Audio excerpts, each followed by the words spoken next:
This is the X-Zone Broadcast Network, broadcasting worldwide on broadcast affiliates and satellite program providers, including CNN Broadcast Network, Sirius Satellite Network, Star Media, Good News Radio Network, Angel Broadcast Network, Wiki Broadcast Network, and WPBN TV. For more information on the X-Zone Broadcast Network, visit us at www.xzbn.net.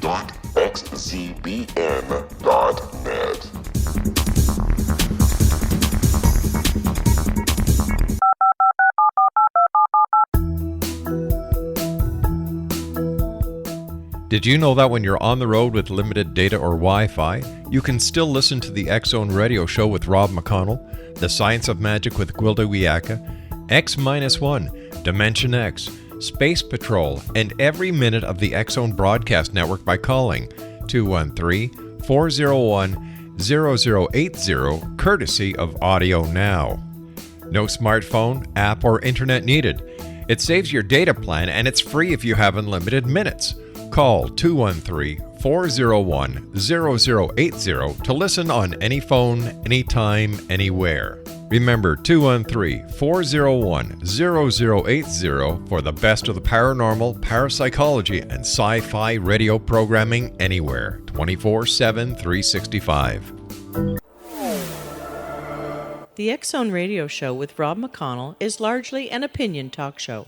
All opinions, comments, or statements of fact expressed by Rob McConnell's guests are strictly their own and are not to be construed as those of the X-Zone Radio Show or endorsed in any manner by Rob McConnell, Relmar McConnell Media Company, the X-Zone Broadcast Network, its affiliated networks, stations, employees, or advertisers.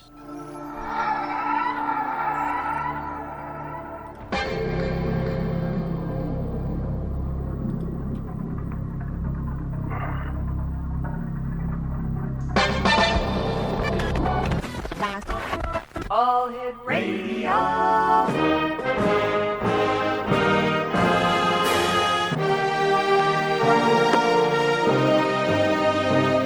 Welcome to the X-Zone, a place where fact is fiction and fiction is reality. Now, here's your host, Rob McConnell.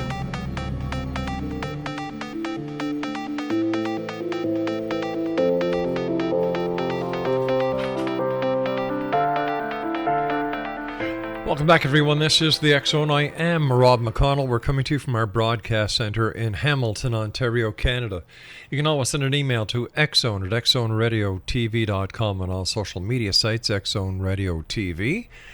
And visit our website at www.xzoneradio.com. And we come to you Monday through Friday from 6 p.m. Eastern until 8 p.m. Eastern, right here on the Mutual Broadcast Network and the all-new IPBN Radio Network. My guest this hour is a good friend of the X-Zone. Howard Bloom is his name. He is well known around the world for one of the most provocative and foresighful books. I call it the Rosetta Stone to what's going on in the Middle East, the Mohammed Code. And it's available online and Howard's website. When you visit it, be prepared to be amazed and to spend a lot of time reading and saying, holy cow, I didn't know that. www.howardbloom.net. Joining me now from the one and only Big Apple is my pal, Howard Bloom. And Howard, how are you, my friend? Terrific. Aside from what's been happening over the last 2 days, the Orlando shooting, which is not the kind of thing that exactly makes either of us happy. By the way, the Mohammed Code, I've radically revised it. The old version is online, selling for $900 a copy, if you can believe that. And so somebody must want that book. Yeah. But the new version, which is called the Mohammed Code, How a Desert Prophet Brought You ISIS, Al-Qaeda, and Boko Haram, or How Muhammad Invented Jihad, is coming out through Feral House, publisher, in December. So be prepared for a massively updated version of the Mohammed Code. It's just that, as you would imagine, I really wish this book were out there now, because it's very hard to understand what happened in Orlando without reading this book. Well, Howard, once again, I must send my thoughts and my prayers to everyone down in Orlando. And we nearly had a situation like that in Los Angeles, but apparently the police were able to arrest the suspect, bring him into custody. They found traces of explosives. They found weapons, ammunition. What's going on, Howard? Well, basically, let's look at the connections between San Bernardino and Orlando. In San Bernardino, you had two killers who had both spent time in Saudi Arabia. Yeah. In Orlando, you had a killer who had gone to Saudi Arabia twice, and the religious experts in the Muslim community say that's very unusual for a man of his age, that the obligatory trips to Saudi Arabia, the Hajj, is a once-in-a-lifetime event. The Umrah, which is a slightly less significant, is a once-in-a-lifetime event. So to go twice is very unusual. So there's a Saudi connection here. At the end of or toward the end of the San Bernardino event, the woman, the wife, texted a message pledging allegiance to Abu Bakr al-Baghdadi, who is the caliph of the Islamic State. And Omar Mateen, the killer in Florida, also sent into 911 a message pledging allegiance to Abu Bakr al-Baghdadi. What's going on here is that, look, I have lots of Muslim friends. They are very, very, very important to me. Their interpretation of Islam is as a pluralist, tolerant religion. After all, they tolerate me. I'm a Zionist atheist Jew. They know that. And yet they are close to me. You know that the sheikh who made Dubai what it is today and rules Dubai and is also the prime minister of the United Arab Emirates named a racehorse after one of my books. That the 11th president of India, Dr. Abdul P.J. Kalam, who is also a Muslim, called one of my books a visionary creation. And I've had lots of other support in the Muslim world. But the fact is that there's a different interpretation of Islam, that this peaceful, pluralist interpretation of Islam is not the only one out there by any stretch of the imagination. And it goes back to a simple fact. Holiness, propriety, and righteousness in Islam are based on following in the footsteps of the Prophet, of Muhammad, step by step by step. Now, Muhammad commanded 65 military campaigns. He personally led 27 of them. In the words of the Ayatollah Khomeini, who was one of the greatest Islamic scholars of the 20th century,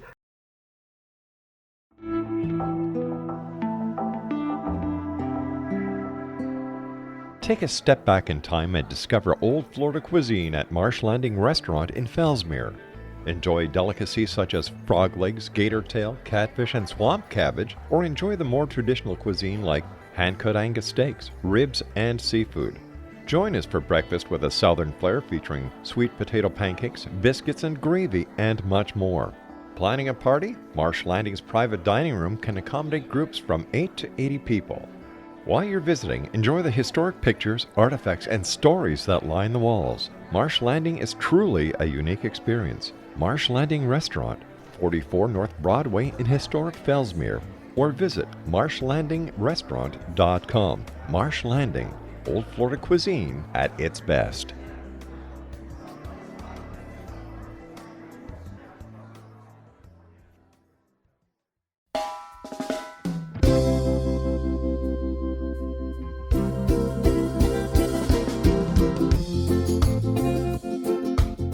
This is Johanna Carroll, host of Dialogue with Divinity on the X-Zone Broadcast Network.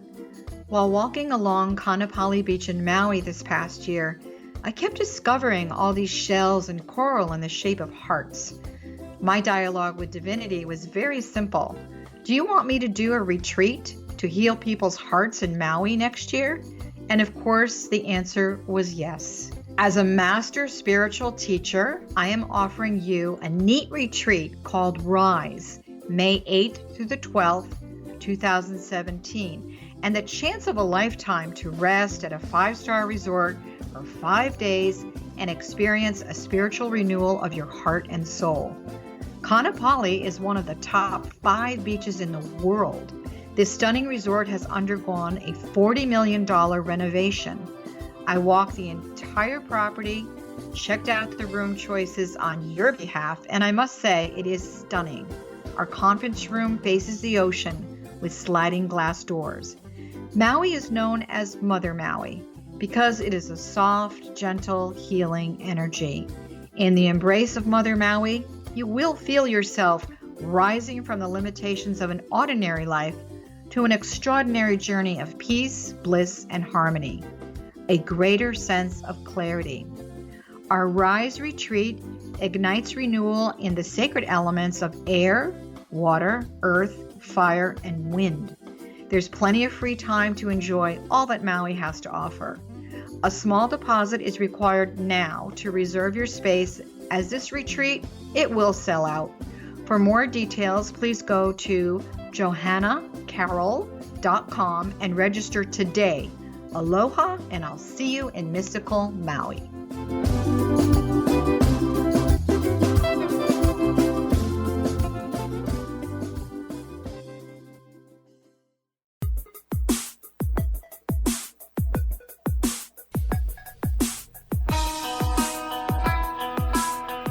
Welcome back, everyone. Howard Bloom is my very special guest this hour. www.howardbloom.net.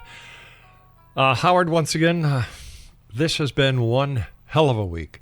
We had what happened in Orlando, and then today the news is saying that the Russians have hacked into the DNC and have taken information pertaining to Donald Trump. Now, what is the connection with Russia taking this information as well as what is going on in Orlando? Are they connected some way, or is this totally two different subjects? It's really two different subjects, except for one small connection.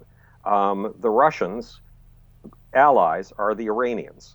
The Iranians and Russian allies are the Syrians. That's Bashar Assad. Right. And so you've got the Russians taking a side in the civil war in Syria, and that civil war in Syria involves ISIS, and ISIS is involved with the shooting in Orlando. So that's a long string of connections, but it's not directly connected, because at the same time, there seems to be a very, very large group, roughly 50, so far as I've been able to ascertain, of Russian soccer hooligans who are in Europe right now, in France, attacking English soccer hooligans. And the training and the discipline of the Russian hooligans is very reminiscent of the guys from the Russian army in the Ukraine. Now, why Russia would send an officially sanctioned group of people to beat up other soccer fans is beyond me. And in fact, the odds are that they are not officially sanctioned, that they're just well-disciplined and very violent. But Russia's doing strange things. I mean, you and I have talked many times about the fact that Vladimir Putin is establishing one model of leadership in the world. Barack Obama is establishing a different model of leadership, and that Putin's model of leadership is proving very popular with people like Bashar Assad. And it's a beat the crap out of them style of leadership, and it's the style of leadership that is also espoused by, of all people, Donald Trump. Today, President Obama went on air, and he was very critical. He was furious. He was. Yeah, he was furious at Donald Trump, and for good reason. Donald Trump has basically said that Barack Obama was an accomplice in the murder in Orlando, that somehow Barack Obama was involved with setting it up, allowing it, that there's something sneaky going on under the surface, something very akin to the paranoid fantasies that Obama was not born in the United States, that he's some sort of a Muslim plant. Now, look, the right is trying to have it two ways at once. They say that Obama is a Marxist plant who is trying to turn America into a socialist state. And at the same time, they are saying that Obama is a closet Muslim who, in fact, is trying to turn the United States into a Muslim state. Well, I'm sorry, Islam and socialism are two radically different systems, radically different. And you can't have it both ways. But Donald Trump seems to be a walking fountain of ignorance. Now, sometimes even the ignorant get things right. And when he says that there's something going on here with Islam and we don't understand what it is, he's right. He has the last right. And what we don't understand is what we were getting to at the beginning of the program, which is the example that Muhammad has left behind of how we should all conduct our lives. And he loved beheadings. He loved torturing people. He loved mass murders and war crimes. And he was out to take over the world by military means. That's the legacy you see alive in Omar Mateen in Florida, killing 50 people because the verse of the sword in the Quran says to lay in wait for them in every stratagem of ambush and kill them wherever you find them, meaning unbelievers. Now, my friends who are Muslims don't believe that that's what that statement means. They believe that that statement only applies if you're under military attack. Right. But that's not the interpretation ISIS gives to this, or Al-Qaeda, or al-Nusra. They take it point blank, that the more unbelievers you can kill in your lifetime, the faster your express ticket to paradise. And that's what Mateen apparently believed. So how do we curtail this? Like, it seems that both camps are declaring open war on each other. You've got Donald Trump spouting off nonsense these days. I used to think that he would be good, but the more I listen to him and the more I study him, and after what he said about President Obama, and and it's no wonder Republicans are distancing themselves from him. Like, he's gone off the deep end. He's gone off the deep end, and if you look at his track record, there are only two businesses he's ever succeeded in. Mm-hmm. One is real estate, and real estate goes up automatically. All you have to do is get a piece of property in the right neighborhood and hang in there, and you will be rich. But on the other hand, he's a business person, right? Really. He's not? He's not a successful business person. Because, again, let's go back to this analysis. Okay. The other business that he's good in is promoting himself. And he does that well through reality TV, and he does it well through his books. He's a media whore. Yes, and he has tried roughly 10 other businesses, mm-hmm. and he has failed at every single one of them. So Time magazine counts 10 major failures in his life. Trump Steaks, Trump Ice, Trump Airlines. And the list goes on and on and on. Trump University, of course, which is the most controversial. But he keeps trying. He doesn't give up, and that says something. Persistence is extremely important in life. That's absolutely true. But then he goes on television and tells you he's a winner, and he claims that everybody else on planet Earth is a mm-hmm. loser. Well, in what way is a guy who wins only 2 times out of 12 a winner? He could also be characterized as a loser. In fact, he could also be characterized as, to use another of Donald Trump's favorite words, mm-hmm. pathetic. And he doesn't. Hillary Clinton made a very good point today. I don't agree with her about everything by any stretch of the imagination. Yeah. But she and Obama both made the same point in different words. If we start using the phrase extremist Islam, which you and I use all the time, over and over and over again, how does that change our policy? It doesn't. How does that change our military policy? It doesn't. Yes. How does it gain us allies, as Obama said today? Right. So the greatest asset Donald Trump has is his own big mouth, but he's not well informed about things. But he is bringing people behind him. Oh, he certainly is. But Trump White House, I'm afraid, would be on a par with Trump Steaks. Or what about a Clinton White House? What would that be like? You just have 8 more years of Obama. In fact, under Ronald Reagan, there were 10 million private sector jobs produced. That's a nice, hefty number. But under Barack Obama, whose administration still isn't over, there have been 12 million jobs in the private sector produced. And there's another president under whom 14 million new jobs in the private sector were mm-hmm. produced. His name is Bill Clinton. We have a serious problem in the United States with medical costs. Yeah. And that's what Obamacare, which was actually Romney Care. It was conceived by the right-wing conservative Heritage Institute. It was put into operation in the state of Massachusetts by Massachusetts Governor Mitt Romney. And it was then adopted to become what we now know as Obamacare. It was adopted because from 1960 to the end of the Bush administration, mm-hmm. Medical costs went up from 4% of gross domestic product in the United States to 17% of the gross domestic product in the United States. And how much of that was caused by illegal immigration? Very little. Very little was caused by illegal immigration. It was caused by people like me, you and me, who have a tendency periodically to get sick, mm-hmm. periodically to have physical problems, and need to go into the emergency room or see our doctor or get a medication. It's the 330 million or 315 million Americans having something called health problems, which we all have. It's a part of life. Sure. That cause these problems. And it was Under Democratic presidents, that increase leveled off. Under every Republican president, it skyrocketed.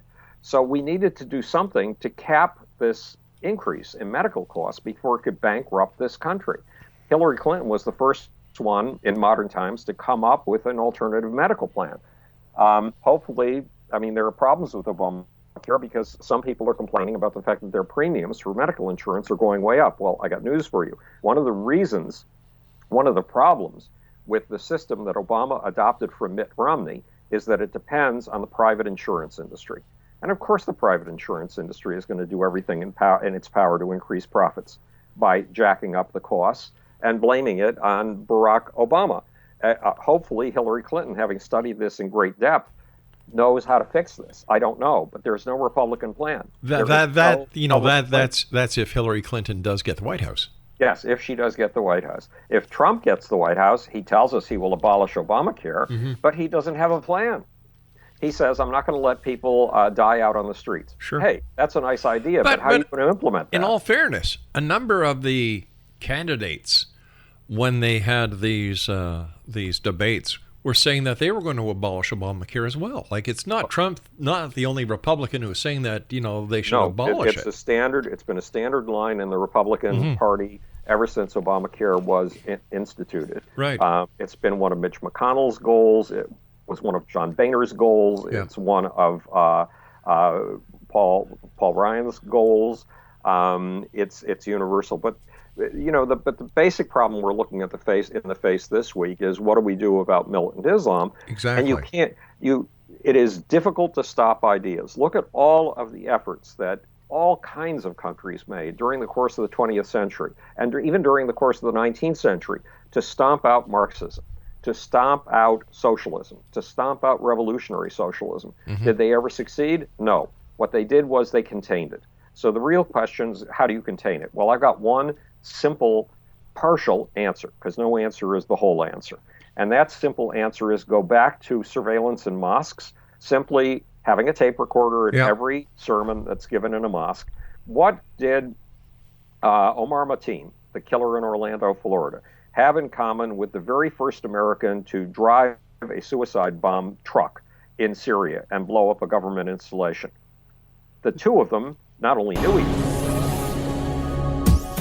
This is the X-Zone Broadcast Network, broadcasting worldwide on broadcast affiliates and satellite program providers, including CNN Broadcast Network, Sirius Satellite Network, Star Media, Good News Radio Network, Angel Broadcast Network, Wiki Broadcast Network, and WPBN TV. For more information on the X-Zone Broadcast Network, visit us at www.xzbn.net.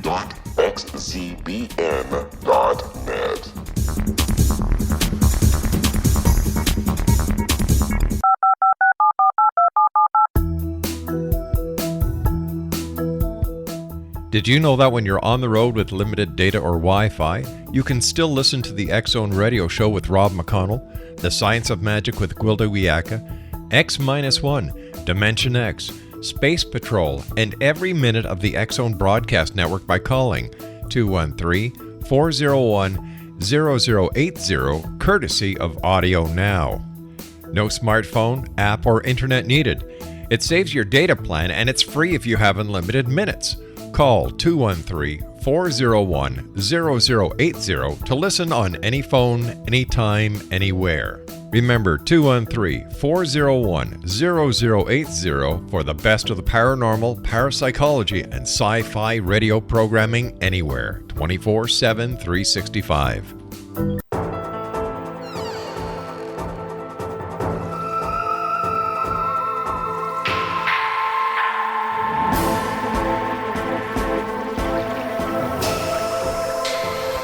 Welcome back, everyone. This is the X-Zone. I am Rob McConnell.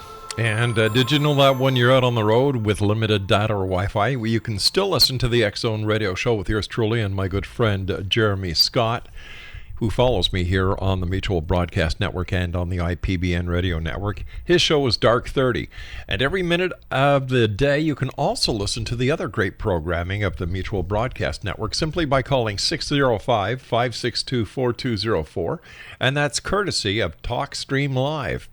No smartphone, app or internet is needed. It saves your data plan, and it's free to you if you have unlimited minutes. I don't know anybody today who doesn't have unlimited minutes, so you're going to be safe there.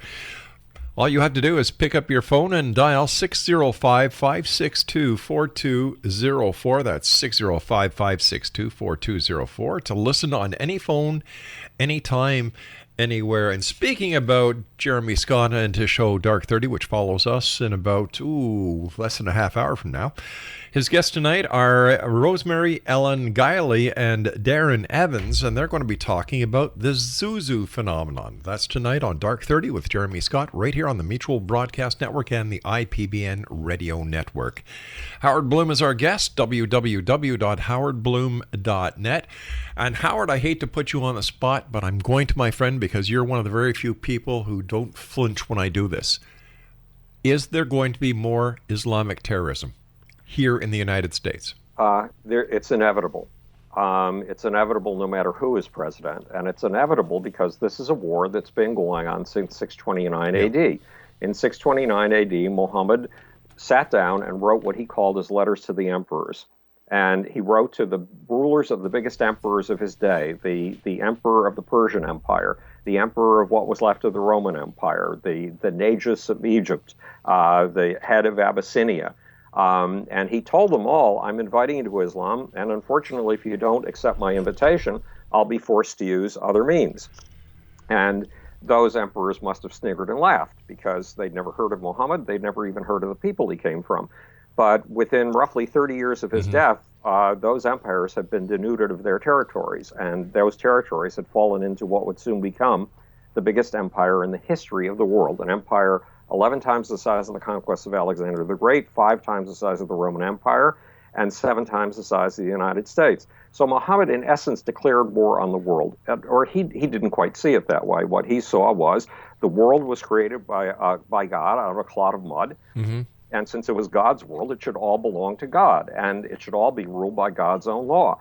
And what was God's own law? Well, the set of laws that Muhammad was given by God himself. But what about the Ten Commandments that God gave Moses? Well, Muhammad believed in those in his own funny way. Okay. He felt that the exact words of the Quran were given to the Jews. And the Jews had then tried to adapt those words to their times, and in the process utterly corrupted ended up with the Torah, ended up with the Old Testament. But that is a corrupt version of the Quran, according to Muhammad. So his version is the version of what Moses was originally given by God, at least in his opinion. It's a tricky proposition, but if you were an idealist, and I was an idealist, and we'd grown up learning Islam and learning the example of Muhammad's life from kindergarten on, we would probably want to make sure that God's own law was applied to all of the citizens of the earth so that they too could go to paradise. That's a goal of liberating mankind. But unfortunately, the way that Muhammad laid out to do it is through what we call war crimes, through what happened in Orlando. You know, you have many friends within the Muslim community. I have many friends within the Muslim community. And the friends that I have up here in Canada are just astonished. They're ashamed of what has happened in Orlando. How can I'm sorry, go ahead. We and they need to stand up for themselves. There are people like Ayan Ali Hirsi or Hirsi Ali and Asra Nomani who have called for the kind of reformation of Islam that Christianity went through in 1517 when Martin Luther nailed his 95 theses to the church at Wittenberg, the door of the church at Wittenberg. And since then, Christianity's gone through a radical change. Well, they feel that Islam needs a radical change. They believe that what Ayan Ali Hirsi, or Hirsi Ali, calls the Meccan tradition of Muhammad needs to be wiped out of Islam. And that Meccan tradition is the tradition of taking 317 square miles of territory a day through the most brutal forms of conquest you can possibly imagine. Muhammad led those brutal conquests. He led those war crimes in order to gain new territory. Ayan Hirsi Ali believes that should be taken out of Islam so that people who are modernists, pluralists, tolerant, pro-freedom of speech can live comfortably within Islam. And Asra Nomani believes the same sort of thing. And in Ayan Hirsi Ali's book, she gives you a list of 100 other people in the Muslim world who believe in the same things that she does. But these people are under assault. They're under assault from within the Muslim community. Both of these women, Ayan Hirsi Ali and Asra Nomani, have been attacked by the Muslim Student Association. Well, you think Student Association, that should be relatively harmless. The Muslim Student Association is a front for the Muslim Brotherhood, the same group that was just kicked out of power in Egypt roughly a year ago. And that Muslim Brotherhood is a jihadist organization, and the Muslim Student Association, though pretends to be local groups in local universities in Canada and here in the United States, is not. It is a group that is funded by the Saudis.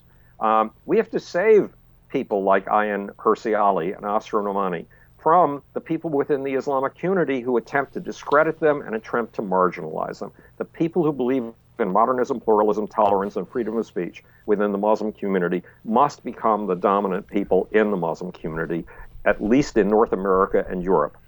You know, you were saying before that putting recording devices within a mosque, putting the mosques under surveillance, that's just part of what, in my opinion, should be done. But are we not violating their rights to freedom of religion if we start monitoring their religious practices? Not at all, because we have freedom of speech, and we're not talking about stopping the way that they speak. And we have freedom of assembly, and we're not talking about stopping anybody from going into a mosque who wants to go into a mosque. But we also have freedom of information. And the American public and the Canadian public should know what is being preached in the mosques of their community, because these Friday sermons have a great tendency to be political and military. Now, aren't these sermons open to the public?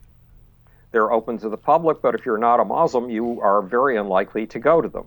And what human being has the time? I mean, you could say Congress is open to the public, but what if we had no reporters ever covering what was going on in Congress? We'd cease to be a democracy.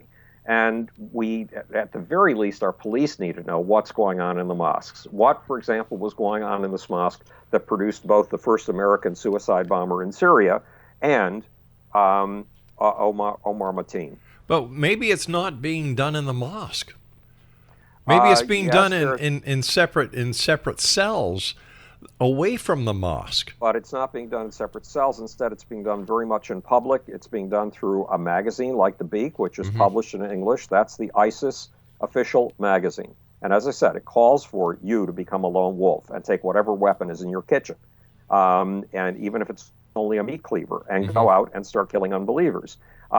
It goes on, well, Anwar al-Awlaki. It turns out that one of the people who inspired Omar Mateen was Anwar al-Maliki. You remember that name from several years ago. Yes. Another person that he inspired was the Fort Hood massacre person, the guy who killed everybody at Fort Hood, or killed the American roughly soldier, a dozen people, an American psychiatrist in the military, who was born in the States. Who was born in the States, just as Omar Mateen was born in the States, just as all of the people who planned and executed the Paris massacres were born in Europe. So it isn't just the first generation of immigrants we have to worry about. We have to worry about their children, who then become radicalized. But Anwar al-Maliki presented himself as a moderate when he was still in the United States. But he was anything but. We have a lot of people disguising themselves as Muslim moderates who are not Muslim moderates. And they are discrediting the real moderates, and they are helping to curb the real moderates. Ayan Hirsi Ali, for example, got a call from the president of Brandeis telling her that Brandeis wanted to give her an honorary degree. She then got a call 6 months later from the same president saying, I'm sorry, we can't give you that degree. The Muslim Student Association, remember, the Saudi-backed Muslim Student Association, has roused people on our campus to think that you are anti-Islamic and an Islamophobe, and they have pressured us into not giving you the degree. Asra Nomani was supposed to give a talk at Duke University. She was looking forward to speaking to the assistant or to the students. Asra Nomani was a journalist for the Wall Street Journal for 11 years. The Muslim Student Association said she was an Islamophobe and got her blackballed from campus. That blackballing was rescinded. She eventually got to talk, but she'd been so discredited by the Muslim Student Association that only 9 people showed up for her talk. We cannot allow these people to be crushed by groups like the Muslim Student Association, which is an international group that has Wahhabi points of view. Wahhabi Islam, which is the official Saudi form of Islam, is jihadist. It's jihadist. That's why there are so many Saudi connections to Omar Mateen, to just about everybody in the terrorist world. All right, so if we start monitoring the mosques, don't we have to increase the security that so many people have been fighting against, because people don't want Big Brother watching them? They don't want the National Security Agency, as well as other intelligence agencies, to have the ability to monitor people. So where do we draw the happy line of medium?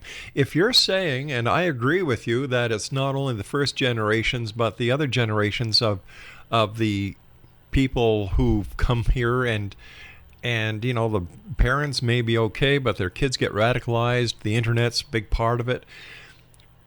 Why then are so many people dead against Big Brother watching, Big Brother listening? Because you see, the way I look at it, Howard, is that if you have nothing to hide, you have nothing to fear. Well, that's not entirely true, because the state at any moment can totally crush you simply by bringing you into court. They can keep you tied up in court. They can discredit you so thoroughly that you lose your career. They can force you into hundreds of thousands of dollars of legal bills, and none of us normal humans have hundreds of thousands of dollars. All right, but once again, if you have nothing to hide, why would the government go after you if you're not doing anything wrong? Well, I think we need more, at least surveillance within mosques. I don't think that that's an infringement on freedom of speech. It's not really an infringement of privacy, because there's nothing private about a mosque. It's a public place where you gather with other people. But what would Christians say, or what would the Jewish community say, if we put surveillance in synagogues, if we put surveillance in churches? I don't think that that's a problem. I mean, maybe I'm being overly naive, because I love using Google, and I'm not afraid of any information that they're collecting on me either. I do get disturbed when the NSA, the National Security Agency, is collecting vast amounts of our telephone conversations. Why? Well, because those are private. When we go to a synagogue, when we go to a mosque, when we go to a church, that's a public All right, thing. So what do you do? What do you have to be afraid of that unless you're saying something that is against the law, or you're planning to do something against the law? Do you really think the NSA gives a damn what you're talking about? If you're talking about boinking the lady next door, even though you're married, or if you've got financial problems, do you really think that the government really gives a crap? Well, people are people, and the people monitoring your calls, if they take aspects of your sexual life, for example, I mean, you talk about your love life on the phone with if nobody else, your wife. Yeah. And sometimes if you've been away from home for a long time, it can get very sexual. And you don't want people listening in on that. But big deal. That's private conversation. Big deal. You're not posing a threat. You're not breaking any law. Do you really think that the government would give a crap about your sex life with your wife? Well, J. Edgar Hoover used to care about that and used to use it to blackmail people, unfortunately. So... But the bottom line is the question that you're bringing up, and it's a valid one. Where do we draw the line? Yeah, exactly. How do we protect our civil liberties? How do we protect what we call our freedoms? And at the same time, make sure that we do not become what the Muslim Brotherhood wants us to become. The Muslim Brotherhood issued a statement in 1991 giving its plan for North America. And it says... Hold on, Howard, hold on here. Hello, Rob here. Whoops. Craig, thanks. Hello, this is Rob. How can I help you? Yes. Who is this? National Security Agency. What? Oh, I'm sorry. I'll try and be more spicy. I'm sorry you guys find me so boring. Okay, thank you very much, and you have a nice day. Oh, there you go. See, I got called by the National Security Agency because I'm too boring. They really do care about us, right? Yeah. Well, I want to read you what this statement, it's called the Muslim Brotherhood, an explanatory memorandum on the general strategic goal. Okay, hold on here, Howard. I've got to take my commercial break in about a minute and a half. Will you have enough time to read it, or do you want to wait until we come back? No, we'll read it when we come back. At any rate, basically,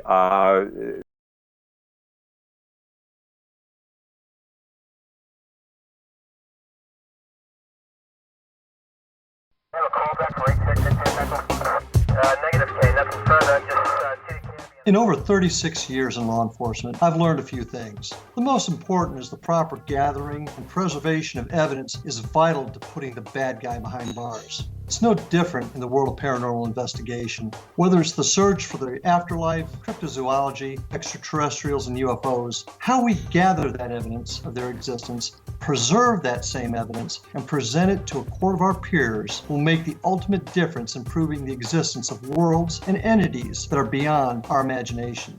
Come with me on a journey that seeks to prove with undisputable evidence what man has struggled to believe for centuries. Join me, Larry Lawson, host of the Paranormal Stakeout, coming to the X Zone Broadcast Network. Check out the broadcast schedule for Paranormal Stakeout with yours truly, Larry Lawson, at www.xzbn.net. For more information about me, my travels, and my team, check out our website at www.paranormalfbi.com or join us on Facebook at Florida Bureau of Paranormal.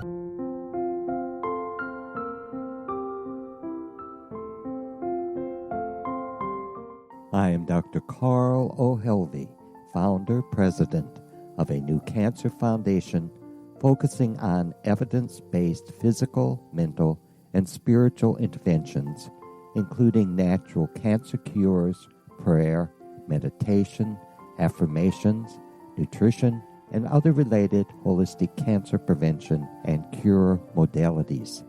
These are used in cancer education, research, and financing care. I ask for your help to continue this important work by donating at www.holisticcancerfoundation.com.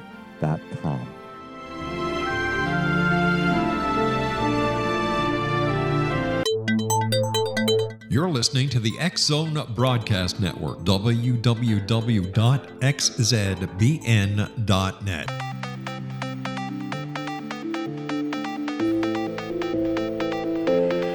Welcome back, everyone. This is the X Zone. I am Rob McConnell. Howard Bloom is our very special guest, a good friend of the X Zone. I've had the pleasure of knowing this gentleman for over 20 years. And Howard, it's always a great pleasure talking to you, my good friend.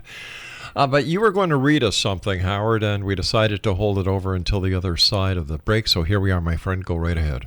Okay, this is from the Muslim Brotherhood, which has about 27 front groups in the United States, and is actually the very same group that took over Egypt after the Egyptian revolution, that threw out the Egyptian leader, and that was then thrown out of power. It's an international group. And here's what it says about its goals, the general strategic goal for the group in North America. Members of the Muslim Brotherhood, it says, must understand that their work in America is a kind of grand jihad. A grand jihad eliminating and destroying Western civilization from within and sabotaging its miserable house by their hands and the hands of the believers so that it is eliminated and God's religion is made victorious over all other religions. What does that mean?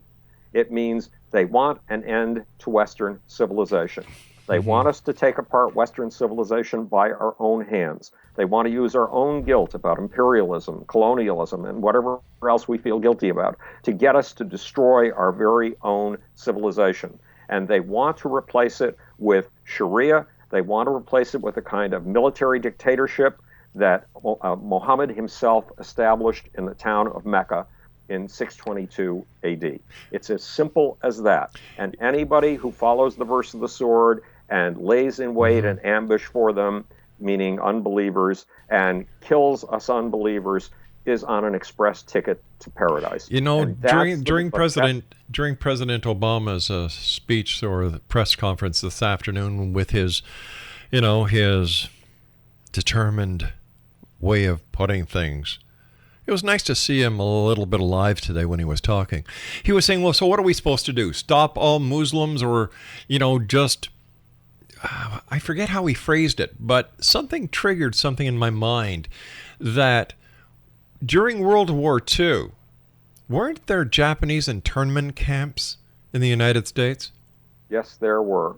And a Supreme Court decision said that they were constitutional, which was one of the most bizarre things I can possibly imagine. Right. But it is the very ghost of those concentration camps, the very idea that we would do that to our Muslim communities, that haunts a lot of people and keeps them from thinking logically about Islam, because you don't have to go that far. I mean, simply monitoring what goes in mosques. Or is Donald Trump right when he says no more Muslims can come into America? Well, I agree with him. I hate to say I agree with Donald Trump about anything at all on planet Earth. But I agree with him that this is a problem, because this religion is a time bomb, because it was built for global conquest by Muhammad himself, and it was built for global conquest through what he called torture and through what he called slaughter. And he said, thou shalt not take prisoners until thou hast made great slaughter in the land. That's, in an age of nuclear weapons, that's a chilling thought. Certainly is. Howard, as always, whenever you're with us, my good friend, time goes by so fast. We've got about 30 seconds for you and I to chat. What's your final message tonight for the Exo Nation, Howard? Well, don't get paranoid. If you have Muslim friends, clasp them dearly to your heart, but support them in standing up for freedom, tolerance, pluralism, and freedom of speech. Howard, you take care of yourself, my good friend. Be safe in the Big Apple, and I look forward to the next time you and I meet here in the X Zone. Until then, thank you and blessings. Thanks, Rob. Exo Nation, Howard Bloom, www.howardbloom.